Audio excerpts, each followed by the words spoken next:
രാഹുലിന്റെ കഥകൾ നേരത്തെ കേട്ടിട്ടുള്ളതാണെന്നും ആ പേര് പറയാൻ പോലും നാണക്കേടെന്നും ബി.ജെ.പി. നേതാവ് പത്മജ വേണുഗോപാൽ. രാഹുലിന് നേതാക്കൾ സംരക്ഷണം നൽകുമെന്ന ധൈര്യം. എന്തുകൊണ്ടാണ് നേതാക്കൾ സംരക്ഷിക്കുന്നതെന്ന് അന്വേഷിച്ചു നോക്കണമെന്നും പത്മജ.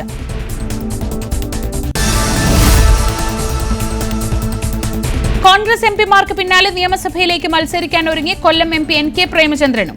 ഇരവിപുരം മണ്ഡലത്തിൽ മത്സരിക്കാൻ നീക്കം. കൊല്ലം സീറ്റിനായി പിടിമുറുക്കി ഷിബു ബേബി ജോണും. RSPയിൽ കല്ലുകടി. CPM-ന് നൽകിയ കത്ത് ചോർത്തിയത് M.V. ഗോവിന്ദന്റെ മകൻ ശ്യാംജിത്താണെന്ന് സംശയമുണ്ടെന്ന് ആവർത്തിച്ച് വ്യവസായി ഷർഷാദ്. പരാമർശം CPM സംസ്ഥാന സെക്രട്ടറി നൽകിയ വക്കീൽ നോട്ടീസിനുള്ള മറുപടി. M.V. ഗോവിന്ദനെ അപകീർത്തിപ്പെടുത്താൻ ശ്രമിച്ചിട്ടില്ല. സെക്രട്ടറിയുടെ മകനും രാജേഷ് കൃഷ്ണയുമായുള്ള ബന്ധത്തെക്കുറിച്ച് പറഞ്ഞതിൽ ഉറച്ചു നിൽക്കുന്നുവെന്നും ഷർഷാദ്. തൃശൂരിലെ വോട്ടർ പട്ടിക ക്രമക്കേട് വിവാദത്തിൽ നിർണായക വെളിപ്പെടുത്തലുമായി BJP നേതാവ് B. ഗോപാലകൃഷ്ണൻ. മണ്ഡലത്തിന് പുറത്തുനിന്നുള്ളവരുടെ വോട്ട് ചേർത്തു. ജയിക്കാൻ വേണ്ടി അങ്ങനെ ചെയ്യുന്നത് തെറ്റല്ല. 1 വർഷം മുൻപാണ് വോട്ട് ചേർത്തതെന്നും ഇനിയും അങ്ങനെ വോട്ട് ചേർക്കുമെന്നും ഗോപാലകൃഷ്ണൻ മാധ്യമങ്ങളോട്.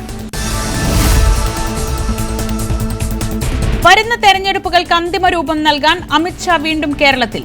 കൊച്ചിയിൽ BJP സംസ്ഥാന നേതൃയോഗത്തിൽ പങ്കെടുക്കുന്നു. നിയമസഭാ സ്ഥാനാർത്ഥി നിർണയത്തിൽ നിർണായക തീരുമാനം കാത്ത് BJP. മണ്ഡലങ്ങളുടെ ചുമതല നൽകേണ്ടവരെ തീരുമാനിക്കും.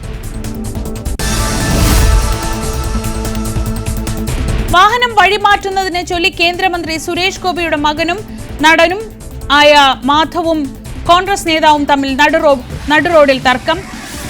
മാധവ് സുരേഷും KPCC അംഗം വിനോദ് കൃഷ്ണയുമായി തർക്കമുണ്ടായത് ഇന്നലെ രാത്രി 11 മണിയോടെ. മാധവിനെ പോലീസ് കൊണ്ടുപോയി പരിശോധിച്ചെങ്കിലും മദ്യപിച്ചതായി തെളിഞ്ഞില്ല. പരാതിയില്ലെന്ന് അറിയിച്ചതിനാൽ ഇരുവരെയും വിട്ടയച്ചെന്ന് പോലീസ്.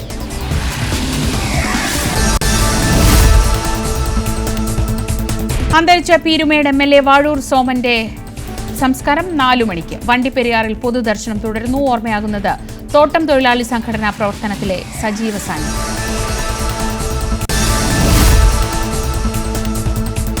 ചേർത്തലയിലെ കൊലയാളി സെബാസ്റ്റ്യൻ സീരിയൽ കില്ലർ തന്നെ. ബിന്ദു പത്മനാഭൻ കൊല്ലപ്പെട്ടെന്ന് തെളിഞ്ഞതോടെ നിരവധി സ്ത്രീകളെ കാണാതായതിലെ അന്വേഷണം വഴിത്തിരിവിലേക്ക്.